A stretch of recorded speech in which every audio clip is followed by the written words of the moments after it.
buying health insurance is like being in the middle of a Dholak, the instrument Dholak, the thing where you bang on both sides. Na? Yeah. It's like being in the middle of that because you're caught between two corporate establishments. One is the hospital, who is trying to get as much money from you as possible, as much money from the insurer as possible. And the other is the insurer, who is trying to pay as little as possible to you and to the hospital. So you are caught between these two guys. And that's the evil. So you have to negotiate that evil with awareness. There's no other way. Because unless you have crores and crores of net worth, you can't say, I don't need insurance. I don't need health insurance. Right? That's so you need it. But you need to fight both these guys, and the way to fight these establishments is by awareness, to know your rights, to know the terms and conditions of the policy. And of course, when you apply for the policy, no matter what that agent tells you, you should tell the truth. Hello and welcome to the third month of Let's Get Rich with Pattu. We would not have made it here without your support, without your contributions, your questions, and your genuine participation, right? Whether you send in a quick line or two, and we've got a line recently from @LiarsTruths thanking us so much, thanking Pattu so much for how he gave Liars Truth's perspective about buying a home and the thoughts that are so important about that. And that's an episode we've done a few weeks ago. And so we're realizing slowly, and by the way, we have a bit of an announcement towards the end of the episode about our presence on YouTube. We realize that episodes done in the past are still being consumed. I guess that's the magic of podcasts. So thank you. We should not start this third month without thanking all our listeners, and I'm sure Pattu agrees. And before we bring Pattu in on this episode, this show is entirely about financial health, right? And on today's episode, it's entirely about your physical health and how if you don't take it seriously enough, it could ruin your financial health as well. But let's go to the first question of today's episode, and that is Pattu. Hi, how are you? Hi, I'm great. I thank everybody who's listened in and sent us feedback, and that keeps us going. Pattu, you notice how every human being who genuinely meets somebody they haven't met, in my case, it's you after a week, the first question a human being asks another is always, how are you, right? And it comes from a place of wanting to know how you're doing physically, mentally, I guess. And it's all about health. It's such an important thing for human beings. And perhaps it's not thought about enough financially. Am I right about that? Absolutely. Yeah, we're in such a hurry to find the balance and everything, make more money, find time for leisure, etc., that we often ignore the most important asset that we have, which is our health. Right. So medical insurance is our topic. And full disclaimer, this might run into 2 episodes because Pattu's put in several pages of notes. I've got 1 page full of questions. So brace yourselves, this might spill over into 2 episodes, but I'm sure you'll be thankful for it. So I'd like to start this episode, Pattu, if you'll allow me, with a few personal anecdotes, right? There are very many things about being Indian and particularly about living in India that I bless my stars for, right? And very high on that list is our medical system. And I'll start with a few anecdotes. Let's start, for example, in New York. I'm very close to my brother-in-law. He, unfortunately, a few years ago was suffering from thyroid cancer, right? And we heard that he had the best possible insurance the US could offer him. He had a very good job and all of that. And during his treatment at probably the most premier institution in the world to get treated, let's not name names, right? We don't want to be liable for anything. After his treatment, which was some iodine treatment or something like that, involved a small surgery as well, he was asked to walk home. One, because they didn't have any rooms to keep him in the best insurance. Two, because he was apparently radioactive thanks to this iodine treatment, so he couldn't take public transport home. And then he had to isolate himself in a bedroom in his home, right? This is New York. We think it could be the best medical services or treatment in the world. Another anecdote, and I have a few of these, and I think it's important to kind of narrate these so that we have perspective about our Indian situation. Let's go from New York to, say, California. My dear cousin there, right? Mother of 3 children.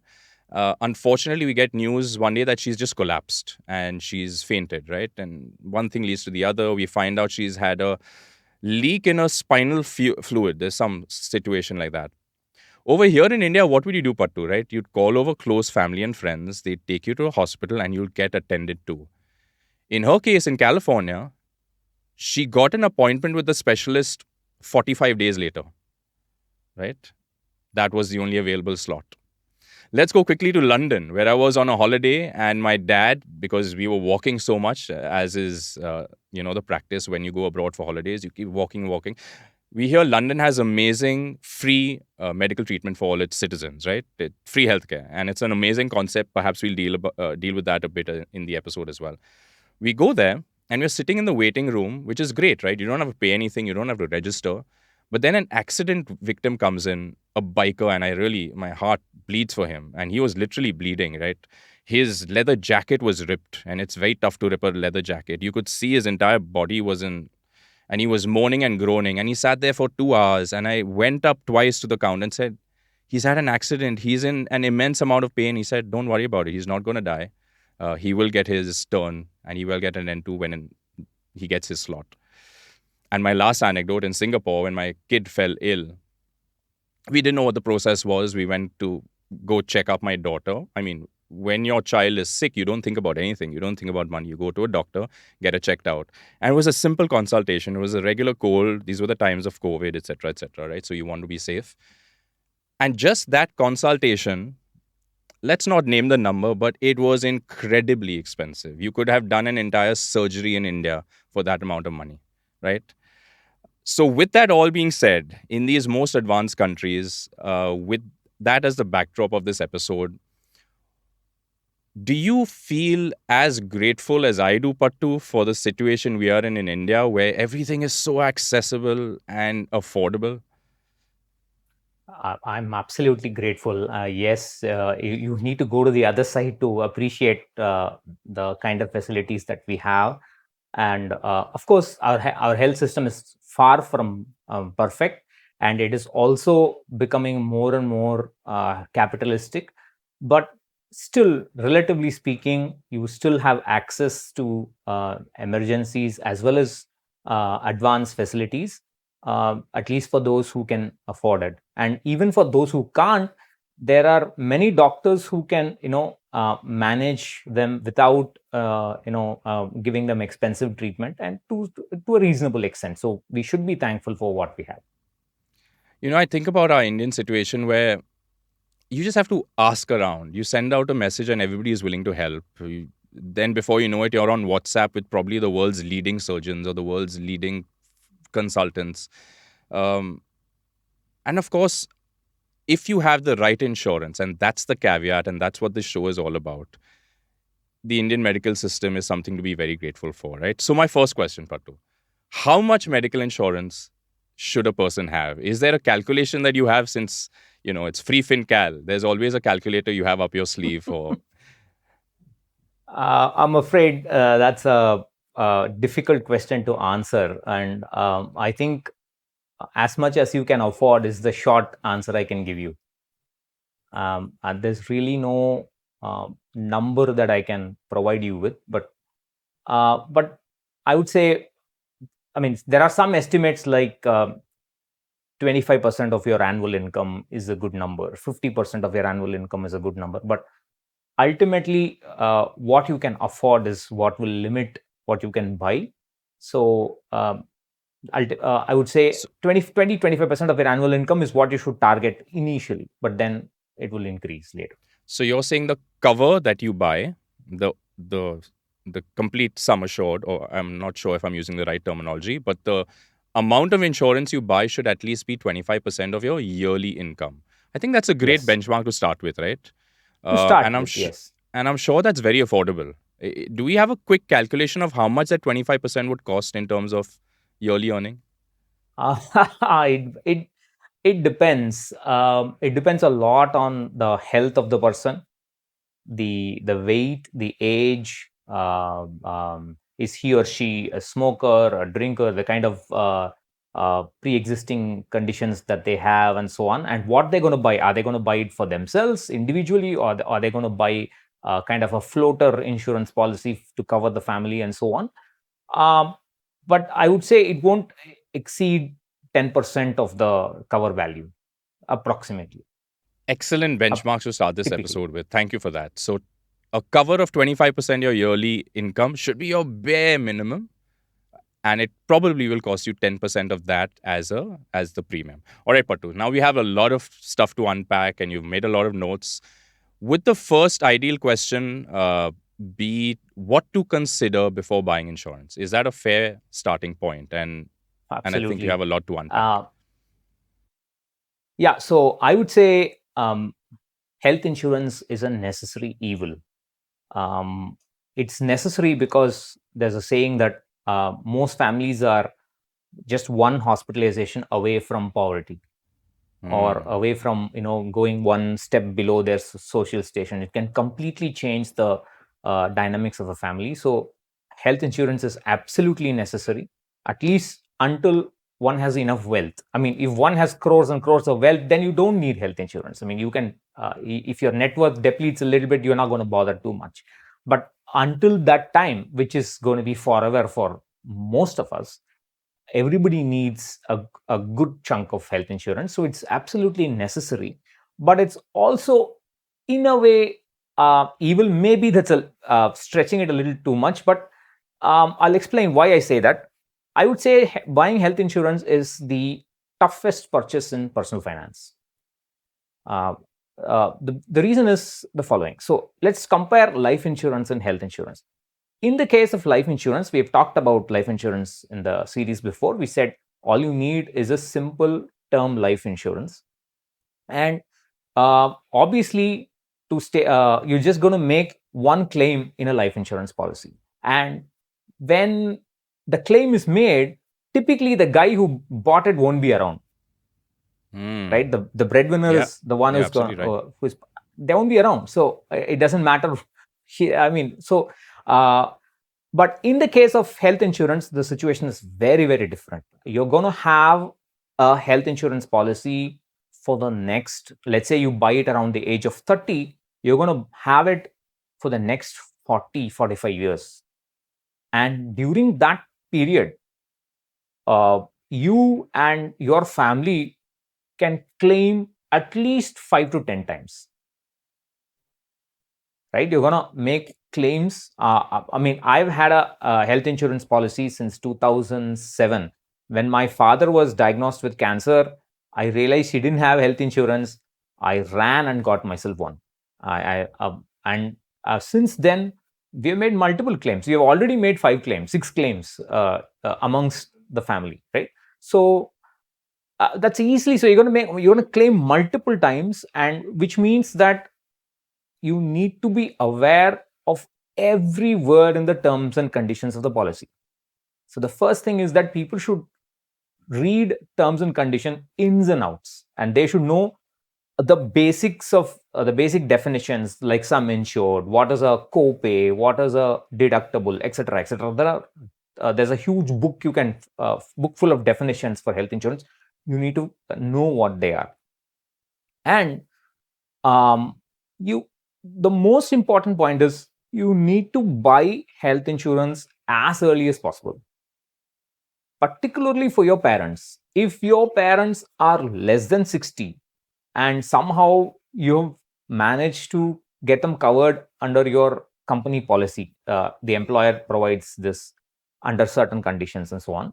But it's better to have an individual cover for a private cover for them. So you need to go and get it as soon as possible before they hit 60, because Time if is they of hit the 60, essence. then yes, and it's going to become expensive, and they may get some conditions, they may develop some health issues. And most insurers today, and I'll explain why, most insurers today are looking to cover only healthy guys. They do And I not guess there's want. a huge financial angle to that. Absolutely. It's not very difficult to understand why, right? They don't want people with pre-existing conditions, and even if those pre-existing conditions, they look at how liable they would be down the line, and only then they give the cover. They would increase the premium for such people, but generally they want to create a healthy pool of the insured. So when you're young, typically the probability of you having a pre-existing condition is less typically, and therefore that's the time to buy. Once you develop something, for example hypertension, cholesterol, diabetes, some kind of issue, then the health insurer would either say I will not cover you, or they would say I will cover you but I will exclude any hospitalization that comes because of your condition that you're having, because of that pre-existing condition. Or they can load the policy significantly, so the cost will become high. So, and also let's say you have a 5 lakh insurance cover, and then you become diabetic and you want to increase this cover to, let's say, 7 lakhs or 10 lakhs. The insurer would say no. 5 lakhs is all you're going to get. So And it's important to. Is that legally sound for them to refuse you a higher cover even if you're willing to pay for it? Yes, absolutely. All right. So, because so much to unpack, Pattu. Sorry, I'm going to liability. keep interjecting. I did a quick Google search while you were talking about, and that statement stuck with me. A lot of Indian families are one hospitalization from financial ruin, right? So I did a quick search about what are the percentage of Indian families who actually buy medical insurance. And it's as low as 14% in Jammu and Kashmir. Maharashtra is barely at 20%. Delhi's at 25%. Karnataka improves a bit to 30%. And you reach a very high percentage, I would say, in Rajasthan at 88%. Andhra Pradesh at 80%. Is it all down to the lack of education, the lack of knowledge that medical insurance is so difficult, or is there something else that we're completely missing? It depends. Also, there are many people who believe the health insurance is a scam. They believe that these guys are out to make money. They won't pay claims. They only collect premiums, and they won't pay when you actually need the money, and so on. To a certain extent, I agree with it, but that's why I said it's a necessary evil. So, coming to my next point, buying health insurance is like being in the middle of a Dholak, the instrument Dholak, the thing where you bang on both sides. Na?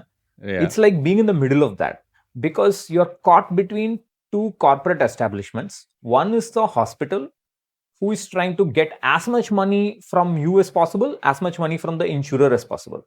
And the other is the insurer, who is trying to pay as little as possible to you and to the hospital. So you are caught between these two guys. And that's the evil. So you have to negotiate that evil with awareness. There's no other way. Because unless you have crores and crores of net worth, you can't say, I don't need insurance. I don't need health insurance.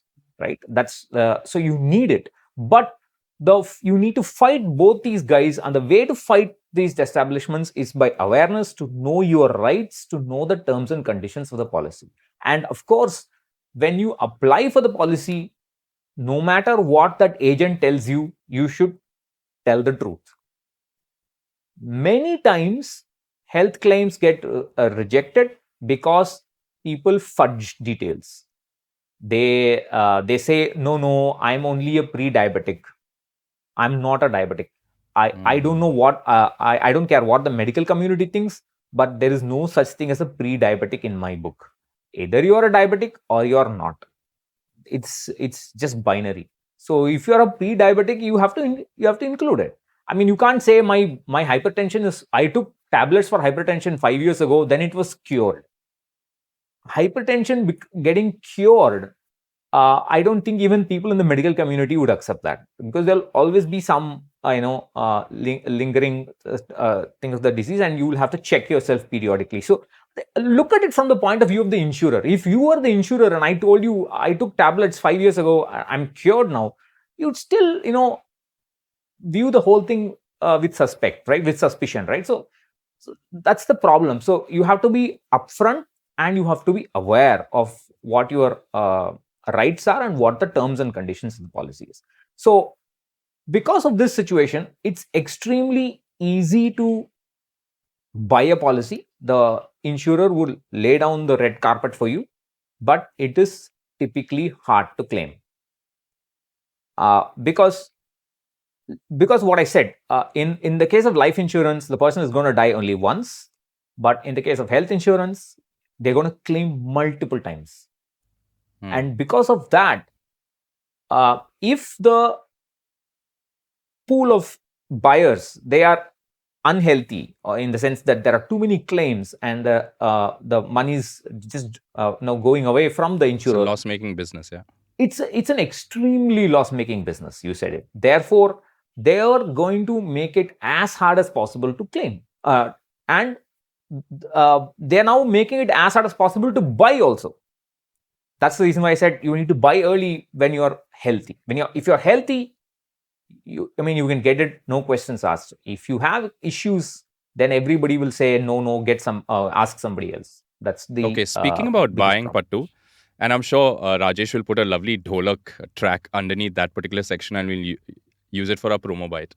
But talking about buying, and you mentioned agents as well, or brokers, or whatever the right terminology for them is, would you recommend buying it through a broker that perhaps you trust or you get to know versus buying it directly online? Is there any thought behind that? Because I have some personal experience with that, and perhaps I'll get to that. But what is your initial answer to that? See, the problem is that when people say, I want to buy through a broker or an advisor or a agent or whatever you want to call them, they think that these guys are their secretaries, their personal secretaries, that they don't need to read the terms and conditions.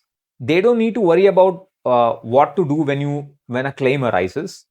Everything will be taken care of by these agents or advisors. That is wrong, right?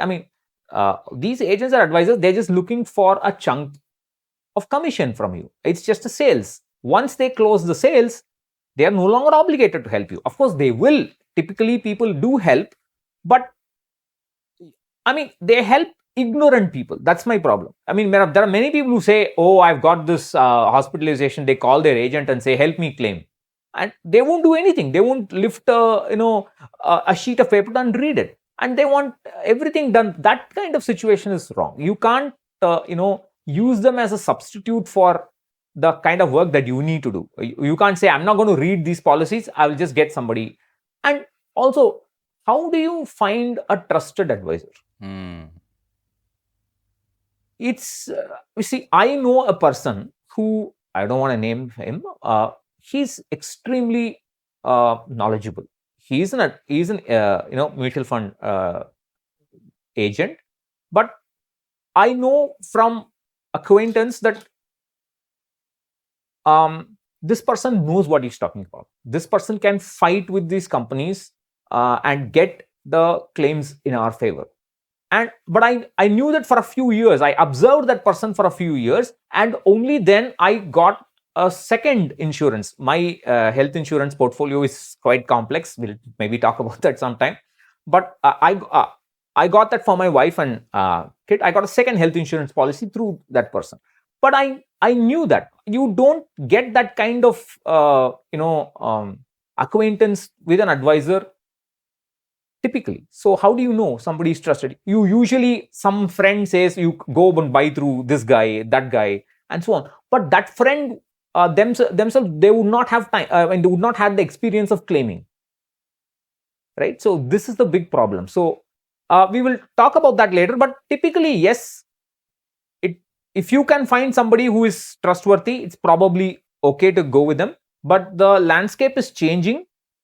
The regulator has now come up with a direct option for insurance. Of course, there was a direct option. Is what you mean? Yes, it was already there earlier, but the regulator has mandated that it be less expensive because there's no commission that has to be paid out in such cases. Right. So in our personal experience, Pattu, and God bless Mr. Sanjeev Gandhi, if he ever listens to this podcast, he's really helped. My parents have had some serious illnesses and serious surgeries and serious treatments. And it's just so reassuring to know that we can call him up. And although we have read our policies, we know what to expect and what not to expect. I think we need him the most when we're in hospital and it's that final day for claiming, right? The doctor has discharged you, but the amount of hours you just have to sit in that room, keep waiting for the hospital to release you because they're waiting for communication from the insurance company. And that for me, time in and time out has been the most painful part of the entire process, right? You have a healthy patient, you're dying to go home, he's been released or she's been released at 9 in the morning, and you're just not allowed to leave, right? So that's a small thing that I really bless him for, and just the advice as well. So but perhaps this is anecdotal, and you correctly said, how do you find a trustworthy person? Perhaps it's just sheer luck, but it's glad to know that oh, by the way, I must underscore this particular example by saying, when I had to buy my own personal insurance, I know he existed and I know he was helping my parents, and yet I bought it directly online from another private insurance company, right? I didn't go through him. And ironically, the private insurance company, when I was hospitalized, put me in touch with somebody who I've been in touch with for several years now, who helps me, right?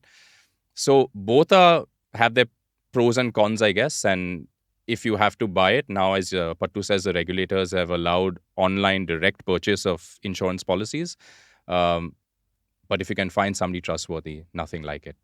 But when there's no substitute to reading and understanding the term, because most of us are lazy. The problem is we buy and we think that just because we have bought the policy, we just ask for a claim, they're going to give it. That's not going to happen. That's not the way insurance works. Any kind of insurance works. We need to be aware of what we are doing. And in certain cases, I know that these advisors have kind of arm twisted the insurers by saying, look, they deny a claim and then say, look, you pay this claim, I will get you more business. So that kind of an arrangement is there. For the individual, it's okay, but as a, I mean, that's not a good thing to happen for the whole ecosystem, right? I mean, you can't arm twist insurers and to saying, pay claims, then I'll get you more business. That's a bad thing. So that's why I said it's a very, I'm not comfortable at all in dealing with any kind of intermediaries. But in health insurance, sometimes it's definitely helpful to some people. But whether you go via an intermediary or direct, you have to read the terms and conditions. There is no substitute for that. And there's one more thing I wanted to talk about is that because, like you said, rightly said, it's a loss-making business.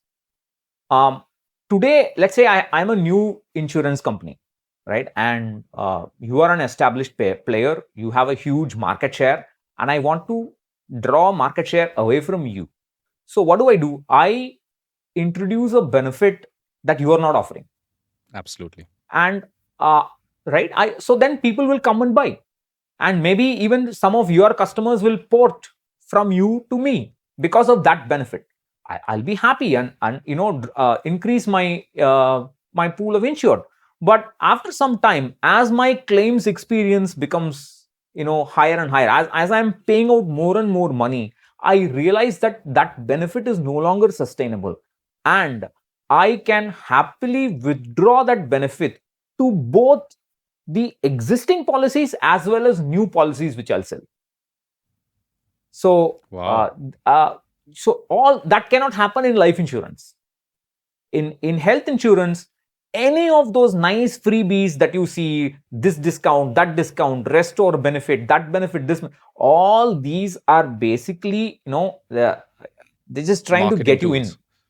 Once they get you in, and once the claim experience is bad for the insurer, they will happily remove those benefits and say, this is how it is, and they will increase the premium by a huge amount. I have seen premium increases of 300%. Wow. In This is both unheard of, private Pattu. and COVID has only made it bad. It was already happening before COVID, and because of COVID, there was a rush of claims, and they were. I mean, many people lost. For example, there's one company that has lost all the premiums they collected in a year. They lost it to claims. So basically, that year they made no profit. So what do? You tweak your policies, you make your policies more expensive, And this company is now paying for the mistakes they did. I have seen their agents sell left, right, and center, not ticking those pre-existing disease boxes, not disclosing mandatory information, and that's the problem. So if you want money, if you offer benefits, and if you want to keep making money, you remove those benefits. So that's why I said it's a necessary evil. It's a very uncomfortable marriage by buying health insurance and renewing it. It seems like a topic, Pattu, that we say a few things and then 10 more questions keep forming in my head, right? And I'm sure in the heads of the watchers and listeners.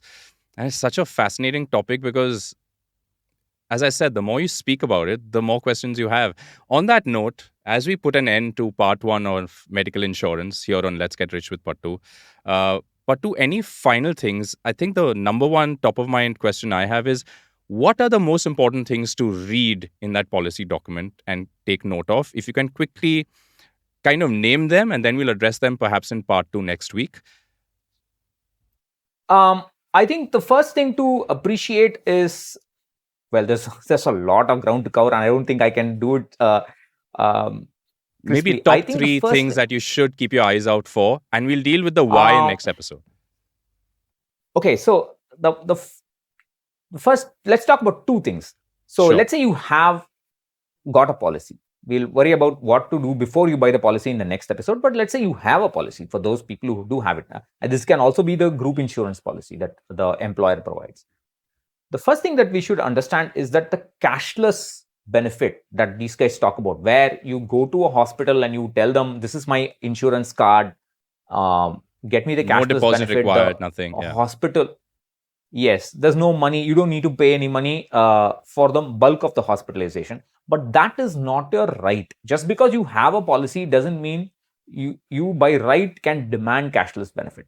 If Oh, the interesting. insurer finds something amiss, maybe the hospital is charging more than what their experience is for that kind of treatment, or if there's something amiss in your policy document or the information you have provided, they will say, we have denied cashless without prejudice.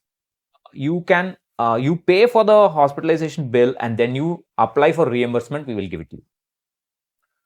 And when you apply for reimbursement, they will ask you for this and that document. That's a different story. But cashless is not a right. Meaning, just because I have a 25 lakh health insurance policy means nothing. Because if you go to the hospital and you say, you have a 5 lakh bill, you have to pay it.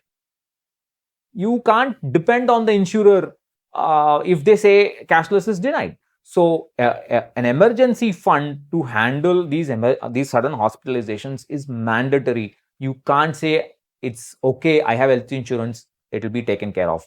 That is the big mistake that people do. The other mistake that people do is, there's something called as non-medical expenses, and that's a PDF document that runs 10 pages in small font.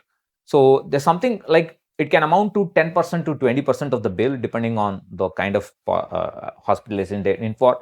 There's a long list. I've just written some of them. Admission charges, disinfectants, vaccination, urine bags, hospital gowns, personal Gloves. care items, gloves, surgical bandages, gauze, blades, and so on and so on. All these are excluded by all insurers. Yeah. So you still need money to pay for that. So a 10 lakh hospitalization, you have 20%, you still have to pay. So you can't say, I have health insurance. It's not some Magic bullet. Yeah. it's not a magic bullet. Yeah. So you still need money to cover that. So the rest we can talk about in the next episode. Yeah, you look at that list, and I've always looked at that list during hospitalization, and most importantly during the discharge process. And you say, then what is covered? You claim it's cashless. You've got this high cover. You've got these fantastic policies, and I still have to pay for what, right? So going back to basics is what Pattu does always. Make sure you have that emergency fund in place, and listen to our previous episodes if you want to know more. But that's why we call it a close on this first part of medical insurance discussions. Please keep your questions coming in. Please keep your comments, questions, suggestions for the following topics on Let's Get Rich with Pattu coming in. You know where to write to us at. You know where to call us on. And till we see you next week, stay healthy, and we'll ask you how you're doing next week as well. Thanks, Pattu. Bye bye.